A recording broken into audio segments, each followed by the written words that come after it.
Agro వోల్టాయిక్స్ అంటే ఏంటి? అదెందుకు న్యూస్‌లో ఉంది? ఫస్ట్ ఆ టర్మ్ ఏంటో చూద్దాం. ఆగ్రో అంటే అగ్రికల్చర్, వోల్టాయిక్స్ అనేది సోలార్ ప్యానెల్స్, సోలార్ పవర్‌కి సంబంధించింది. అంటే అగ్రికల్చర్‌కి ఏదైతే ల్యాండ్ ఉందో, అగ్రికల్చర్‌తో పాటు సోలార్ ఎనర్జీని ప్రొడ్యూస్ చేస్తే, ఆ పర్టిక్యులర్ ప్రోడక్ట్‌ని లేదా ఆ పర్టిక్యులర్ మెథడ్‌ని ఆగ్రో వోల్టాయిక్స్ అని అంటాము. ఎలా పాసిబుల్ అది? మామూలుగా మనకి సోలార్ పవర్‌కున్న మేజర్ కన్‌స్ట్రెయింట్ ఏంటి? Land availability. పెద్ద స్థలం గావాలి. అందులో సోలార్ ప్యానెల్స్‌ని పెట్టాలి. ఎనర్జీ జనరేట్ చేయాలి. ల్యాండ్ కాస్ట్ ఎక్కువ. ల్యాండ్ అక్విజిషన్‌కి ఎన్నో లీగల్ ఇష్యూస్ ఒస్తాయి.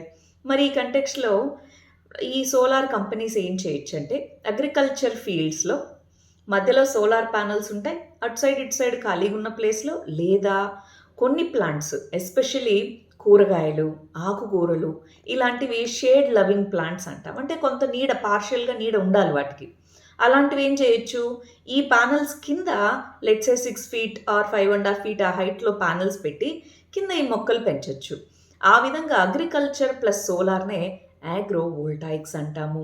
రీసెంట్‌గా parliamentary committee on new and renewable energy Delhi దగ్గర ఒక ఆగ్రో వోల్టాయిక్ ఫార్మ్‌ని విజిట్ చేసి పీఎం కుసుమ్ అనే స్కీమ్ మనకు తెలుసు కదా! సోలార్ పంప్స్‌ని వాడాలి. ఇక్కడ అగ్రికల్చర్ ఫీల్డ్‌లో అని. సో, దానికి ఈ ఆగ్రో వోల్టాయిక్స్‌ని కనెక్ట్ చేస్తే ఎలా ఉంటుంది? దీన్ని మెజర్ చేయడం కోసం రీసెంట్ విజిట్ చేశారు. అందుకే ఇది న్యూస్‌లో ఉంది.